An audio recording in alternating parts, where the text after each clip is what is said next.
Assalamualaikum warahmatullahi wabarakatuh. Perkenalkan saya Sri Mulyani. Saya adalah salah satu mahasiswi Fakultas Pendidikan Agama Islam di Institut Studi Islam Fahmi Cirebon. Kali ini saya berkesempatan untuk membuat video sebagai bentuk jawaban ujian tengah semester mata kuliah Statistik Pendidikan. Apa perbedaan penelitian kuantitatif dan penelitian kualitatif? Penelitian kualitatif adalah penelitian yang berfokus kepada pemahaman mendalam tentang fenomena yang sedang diteliti. Biasanya data yang diperoleh itu berbentuk deskriptif, berupa kata-kata ataupun gambaran yang menggambarkan pengalaman ataupun pandangan pada suatu lingkungan. Kemudian penelitian kuantitatif adalah penelitian yang berfokus pada pengumpulan dan analisa data numerik untuk mengukur dan menguji hipotesis dan mencari hubungan antar variabel. Selanjutnya adalah tujuan penelitian kuantitatif. Tujuan penelitian kuantitatif adalah mengukur dan menguji hubungan antara variabel untuk generalisasi. Kemudian tujuan penelitian kualitatif, yaitu tujuannya mengeksplorasi dan memahami makna ataupun pengalaman individu. Selanjutnya, penelitian yang cocok menggunakan pendekatan kualitatif adalah bagaimana pengaruh sosial media pada motivasi belajar siswa. Selanjutnya, mengapa penelitian kuantitatif lebih menekankan pada angka dan statistik? Penelitian kuantitatif menekankan angka dan statistik karena tujuannya adalah untuk mengukur fenomena secara objektif, menguji hipotesis, dan membuat generalisasi yang dapat diuji. Analoginya seperti ketika kamu berkunjung ke suatu tempat berbelanja, dan pada saat kamu berbelanja, kamu merasakan nyaman dan mendapatkan barang yang kamu cari.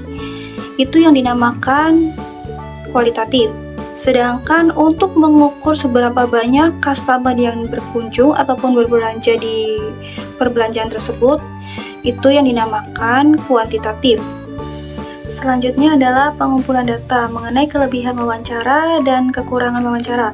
Kelebihan wawancara adalah dapat menggali informasi yang mendalam, fleksibilitas dalam pengumpulan data, memahami dan mengkonfirmasi secara langsung jawaban responden, dapat membangun hubungan yang lebih baik dengan responden, dapat mengungkapkan informasi yang tidak terduga yang bisa dijadikan penuan penting dalam penelitian. Kemudian kekurangan wawancara membutuhkan waktu yang lebih lama dan hasilnya biasanya dipengaruhi oleh subjektivitas wawancaranya itu sendiri. Selanjutnya adalah mengenai angket, yaitu ada angket terbuka dan angket tertutup. Angket terbuka adalah pertanyaan yang memungkinkan responden menjawab dengan kata-katanya sendiri. Seperti contohnya, apa kendala terbesar kamu dalam belajar? Terus bagaimana motivasi kamu dalam belajar? Kemudian ada angket tertutup, sudah menyediakan pilihan jawabannya, seperti berapa lama kamu belajar per hari. Nah, di situ akan ada jawabannya seperti option A 1 jam, kemudian B 1 sampai 2 jam, kemudian yang C itu 3 jam. Nah, bisa saja si responden ini memilih jawaban antara A, B, ataupun C. Teknik apa sih yang paling tepat digunakan? Teknik yang paling tepat digunakan adalah teknik wawancara. Teknik wawancara dalam mewawancarai dapat menggunakan pertanyaan terbuka untuk memperoleh jawaban yang lebih mendalam dan luas dari respondennya. Dengan demikian, penelitian dapat memperoleh pemahaman yang lebih baik tentang pendapat siswa dan dapat mengidentifikasi tema-tema yang muncul dari jawaban-jawaban mereka. Selanjutnya adalah penyajian data. Diketahui hasil survei jumlah buku yang dibaca oleh 10 siswa dalam sebulan sebagai berikut: 2, 4, 4, 5, 3, 2, 6, 4, 3, 5. Sajikan data tersebut dalam bentuk tabel distribusi frekuensi. Ini adalah contoh dari tabel distribusi frekuensi yang dimana jumlah buku dan frekuensi menunjukkan banyaknya frekuensi buku yang dibaca oleh setiap siswa dari jenis buku yang dibaca. Contoh diagram batang, di mana diagram batang ini adalah menunjukkan buku yang dibaca oleh para siswa. Jumlah buku 4 ini memiliki peminat pembaca yang tinggi, kemudian jumlah buku yang 2 3, dan 5 itu memiliki peminat rata-rata. Sedangkan jumlah buku 6 itu memiliki peminat pembaca yang sedikit dibandingkan jumlah buku yang lainnya. Jelaskan manfaat penyajian data dalam bentuk diagram dibandingkan tabel. Diagram ini lebih menarik dan mudah dipahami, kemudian meningkatkan visualisasi data, memudahkan identifikasi data ataupun pola, lebih efektif untuk menyajikan data besar. Kemudian yang terakhir meningkatkan kesan, sehingga memudahkan pembaca untuk mengingat data dan memahami makna dari data tersebut.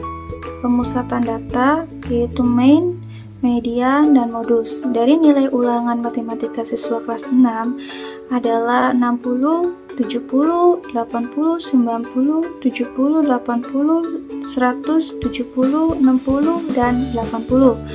Hitungan nilai rata-rata atau min dari data tersebut, yang dimana rumusnya adalah min dibagi total nilai siswa kemudian dibagi total jumlah siswa akan menghasilkan nilai rata-rata atau min, yaitu dengan cara min sama dengan 760 dibagi 10 sama dengan 76, maka nilai rata-rata siswa kelas 6 itu yaitu 76.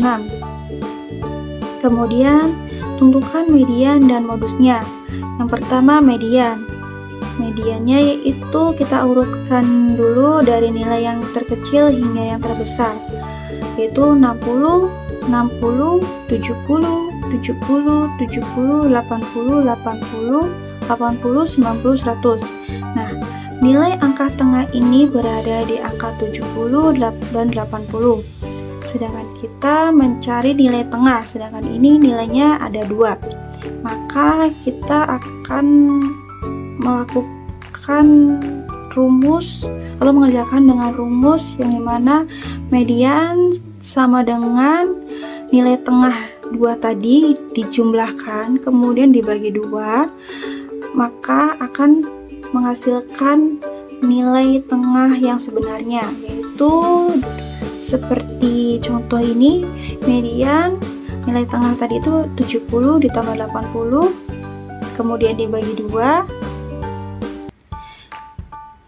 sama dengan 75, maka mediannya adalah 75. Kemudian kita beralih ke modus. Modus dari nilai siswa kelas 6 ini yaitu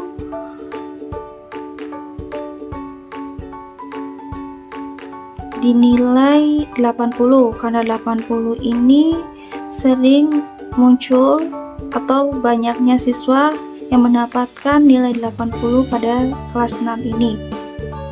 Mencari nilai modus atau nilai yang sering muncul atau nilai yang paling banyak diperoleh oleh para siswa. Di sini nilai yang paling banyak diperoleh oleh siswa yaitu dinilai 70, yang mana ada 3 siswa, yang nilai 80 juga 3 siswa. Maka modus dalam satu kelas itu nilainya 70 dan 80. Makna dari hasil min, median, dan modus dalam konteks nilai siswa yaitu dimana min adalah nilai rata-rata dari seluruh nilai siswa, kemudian median yaitu nilai tengah dari seluruh siswa yang telah diurutkan dari nilai terendah ke nilai yang tertinggi. Kemudian modus adalah nilai yang paling sering muncul dalam satu kumpulan data nilai siswa. Selanjutnya adalah aplikasi analisis data. Jika seorang peneliti ingin mengetahui hubungan antara waktu belajar dan nilai ujian siswa, jenis penelitian apakah yang paling tepat digunakan? Kualitatif atau kuantitatif? Jenis penelitian yang paling tepat digunakan untuk mengetahui hubungan antara waktu belajar dan nilai ujian siswa adalah penelitian kuantitatif. Alasannya adalah yang pertama, penelitian ini bertujuan untuk mengetahui hubungan antara dua variabel yang dapat diukur secara kuantitatif, yaitu waktu belajar dan nilai ujian. Kemudian, penelitian kuantitatif memungkinkan peneliti untuk mengumpulkan data, numerik, dan menganalisisnya, menggunakan statistik dan mengetahui hubungan antara variabel-variabel tersebut. Kemudian, penelitian kuantitatif juga memungkinkan peneliti untuk mengetahui hipotesis dan membuat generalisasi tentang populasi yang lebih luas.